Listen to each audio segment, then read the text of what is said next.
So with this car, I wanted it to have that showroom look under the bonnet, where it's just immaculate, no wires, no wiring loom, etc. I've just managed to keep everything on the outside in the guards. Huge guard liners on these cars. There's so much room under there, you can fit so much stuff. Underneath this side, the right hand side wheel arch, we've got the wiring loom for the lights, comes through the firewall, straight down next to the fuel filter, which is where I've got the fuel lines. So the fuel lines run from the back of the car, stainless steel braided line, all the way through. Underneath the left hand guard, we've got the main engine harness. So you can see the wiring loom there as it comes through the firewall. And then in front of it, we've actually got the coil pack. So that's pretty neat. It's got a spark plug that runs around through the shock tower. Okay, so now we've just unboxed our big delivery from Raceworks, which is absolutely awesome, by the way. And shout out to Jamie, thanks for the shirt and the hats. But it's really good to have this stuff in stock now for us. It's a massive step moving forward. So whenever we want any of our fittings, we've just got them all in this cupboard here. We are going to put up a board soon, so we'll put up a pegboard at the back of the shop, and that's where we'll have all our fittings. So now we can get straight into finishing off all the oil pressure sensors, fuel pressure sensors, the exhaust pressure sensors, all the back pressure sensors, all those sort of things. We've got stainless fittings there, all our dash 4, 6 and 8, which is our most common sort of ones, and then we got our dash 12 over the back for our catch cans and those bits and pieces. So something that I do need to do for this is make a couple of bushes. So I need to make a couple of bushes here for this CNC bracket for the alternator. So what I'm going to do is I've got a piece of aluminium tubing already lathed up, and then I'm just going to measure in here. So get as close as you can, the measurement. Okay, so I made that little fitting, which has come up really good, just a little bit of aluminium. Go and get some stainless steel 5/16 bolts. You can save yourself a good little bit of money. I'm just doing the catch can right now. I've sort of just been spending the day doing lots of accessory sort of stuff, lots of fabricating and bits and pieces, and it's coming up really well. So I've actually painted the breather filter at the top, and then I've got a pretty sweet Nori factory sticker just to go across the top. So pretty well got most of the motor done now. It's just sort of fun stuff, tidying up. I've got coolant in it and I haven't seen any leaks so far, which is pretty sweet. So everything looks good, nothing out of the bottom of the water pump. Got to get this bolt changed over. This bolt hits on the water pump pulley. But yeah, there's coolant in it. I mounted the coolant overflow reservoir, which is pretty sweet. I'm thinking that I might even sort of be able to mount it in the front. So put it actually in the front of the radiator here. So it'll actually be mounted there so you won't see it, which is pretty cool. And then I could have like the lines coming out the front bumper, like JDM style. Fuck yeah. Nah, we can't do that. Done, check that out. One catch can ready to go on. So it's time to put the bumper on, which is pretty cool. I've been kicking this thing around the workshop for the last 2 years, so pretty pumped to get this on. Just want to give a massive thank you to you guys who support and watch our channel. We're finally sort of getting a little bit of attention now with some some really cool content coming up, so we appreciate it, and we couldn't do it without everybody's support. But yeah, shout out to Dave. He's got a white R32 GTR that he's doing a build himself. He does have a channel in the States who he's just sort of starting out, so go check him out. Dave, it's a cool build. Thanks for the support, appreciate it, and thanks for the shirts. They're really cool, so send it. Expect nothing, no risk, no magic. Don't let the bastards grind you down. That is cool. That's a cool t-shirt. Don't let the bastards grind you down, and send it. That's absolutely sweet. You'll be seeing these shirts on a few builds. To finish off the engine bay here, I got this pretty cool bracket to fit to the firewall, and that's for a strut top, tower brace, whatever you want to call it. I love engine braces. I'm a JDM fanboy, so I used to fit engine braces to my cars since the start. Civics, whatever it was, had to have an engine brace. We have to drill out this bolt. I don't know why someone would do that, so we're going to give it a go carefully. If we can't do it, I'm just going to leave it.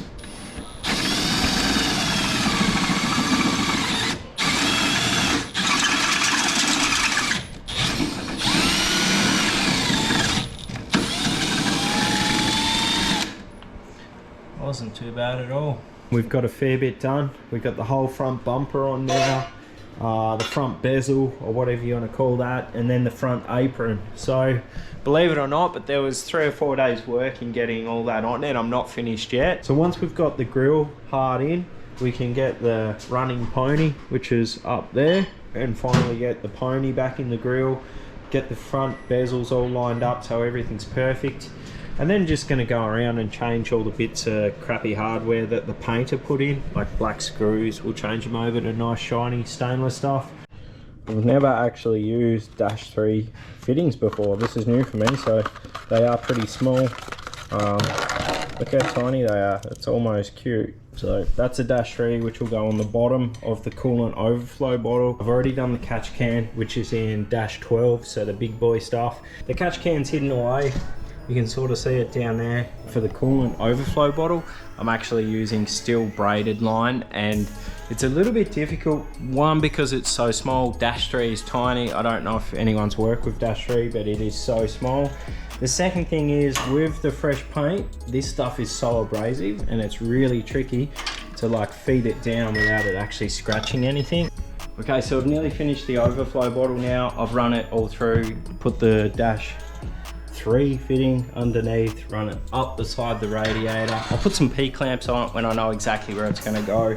So I need to get this awesome fan, which we got from Raceworks. It's in their catalog. There's heaps to choose from. It's 12-inch, 225 watt. So it's one of the powerfulest 12-inch ones, 225 watt. You can also get an 11-inch 130 and a 12-inch 130. I think the 225 would be good. I think we're actually going to make this a blow one. I'm going to put it in front of the radiator and push it through, keeping all this area nice and clean for the catch can, overflow lines, all the belts. I've already got the wiring there for it, which is really cool. So should be pretty easy to do. I need to somehow mount this to the radiator.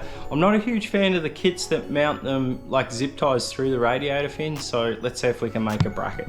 So that was super easy. Fans in and done. I've mounted it with some zinc 110mm bolts, so that was new for me, but it works out fine. It's scary poking bolts straight through a brand new radiator. You have to do it very carefully. Get a sharp screwdriver, Phillips head, or like a center punch even, or a hole punch. I actually use these just to sort of work my way through without damaging it, and it's come up absolutely awesome. The fan wiring's in and done. I just need to hook it all up, which is pretty sweet. It's a 1967 Mustang, so it sort of spoils the whole setup with an electric fan. I didn't want to put a fan at the front because it spoiled how sexy the motor is. So what I'm going to do is I'm actually going to get a stainless bit of steel bent up and cover all this in. It'll have to go from there to there, stop for the hinge, and then from there to there, which will look pretty cool. I'm putting in the seats, and I'm not sure if I've told you yet, but we're actually going to put the black brides that were going in the S15 in the Mustang. You heard it right. We're going to put Japanese bride seats in the 67 Mustang, and they look absolutely sick. It sort of gives this old Mustang like this sort of retro fast race look, so I'm actually pretty pumped on it. What I'm doing is I'm actually making my own seat rails. So I've got this, I think it's 30mm or 32mm aluminium RHS, which I've cut up, and I'm going to sit them one there, one there. I have to go all the way through the car out the bottom with a big washer underneath there and there, making sure there's nothing under there, which I don't think there is. underneath the car, I've got to fix up a few things. I need to tidy up these fuel lines and this other dash A and dash 3 line, I think it is. That's the coolant reservoir one. What I'm going to do is grab a heap of these, which are your line separators. So you can grab those from the Raceworks website or go find a dealer. If you want any of this stuff you see on the Raceworks site, just send us through. You can email us at norifactory@gmail.com and we can order any of your Raceworks fittings, which I highly recommend. Anything on the Raceworks site, including all their couplings, any of the hoses, and yeah. It's been an absolute huge night here working on the Mustang. We've got a fair way, which is great, but I just thought I'd give you an update, and that is we are onto the transmission. So I've got my C4, built C4. I actually think that this is classed as a C6 or a C9 transmission. Correct me if I'm wrong, because I do not know my Ford transmission, automatic transmissions well. All I know is this was it's a performance built gearbox. We actually had it built. Is the model we've got. The bell housing does not bolt through the front oil pump. The bell housing, it actually bolts on, like the bell housing should bolt to the outer edge of the transmission. We cannot find anywhere in the world, America, Australia, where there is a bell housing that'll bolt up to the transmission like that. I can only get this one here, which I'm sure will be fine, which bolts through to the oil pump. I've had a few guys tell me that when you get up over the sort of 700, 600 horsepower, that it can break off where they bolt through the oil pump, which is not ideal. This car's it made 650 at the flywheel, so it's not going to be anywhere near that range by the time it gets through the transmission and out the backside. I'm hoping. The exhaust pipes are finally going on, so I've got this side done, which is looking pretty sweet. They weren't as bad as what I thought they were going to be to fit, so as you can see there, we've wrapped the header pipes. This side here with the starter motor is being a bit of a pain. Yeah, but anyway, it is what it is. Okay, because we're actually taking these oil pump bolts out and we're bolting the cast bell housing up to it, we actually need to get some longer bolts. So I've got, these are UNC style bolts, and we've got a bit more length there, so we'll put some spring washers and flat washers on them and get those in. Then we need to slip the torque converter in. Now this stuff's all new to me, so I'm just making it up as I go, but we have to bleed, essentially we have to bleed the new torque converter. So what we have to do is we have to fill it up with ATF Dex 3 on the bench. So we tip it up till it's about half full, and then as we tip that up, we flip the torque converter over and poke it in. And if you look deep down in there, there's actually these tags go in, and that's what spins the torque converter on the pump.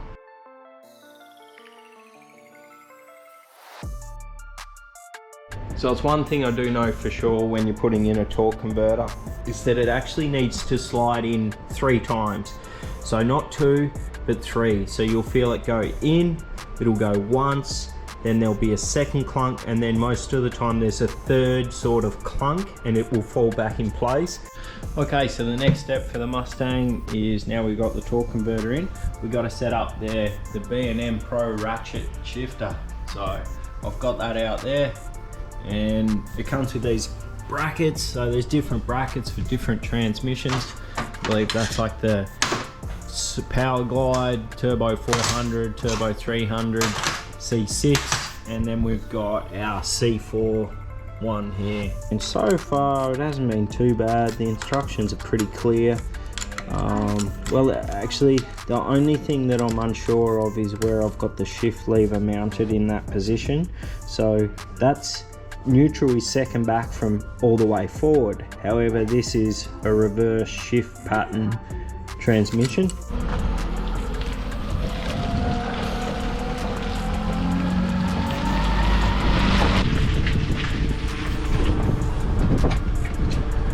Rightio.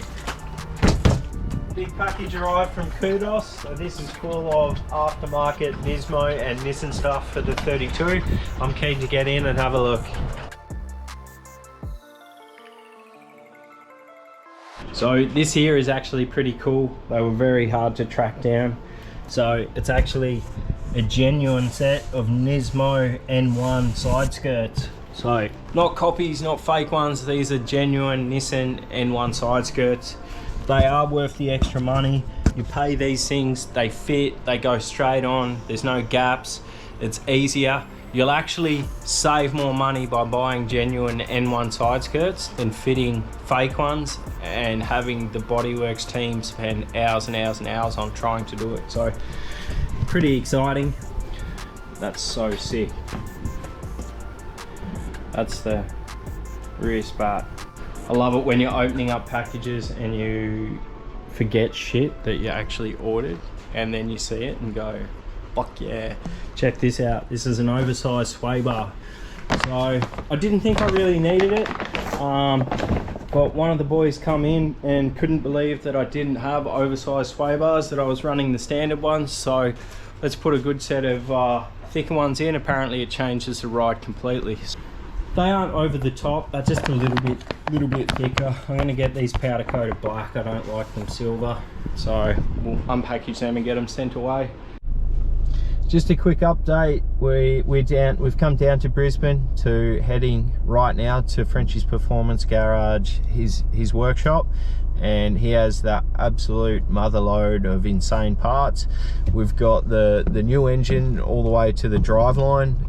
We'll go over what's happening with the build very shortly. As soon as we've picked up the parts, we'll head back. So yeah, thanks for watching, stay tuned, don't forget to like, comment and subscribe. The next episode will all be on the 32.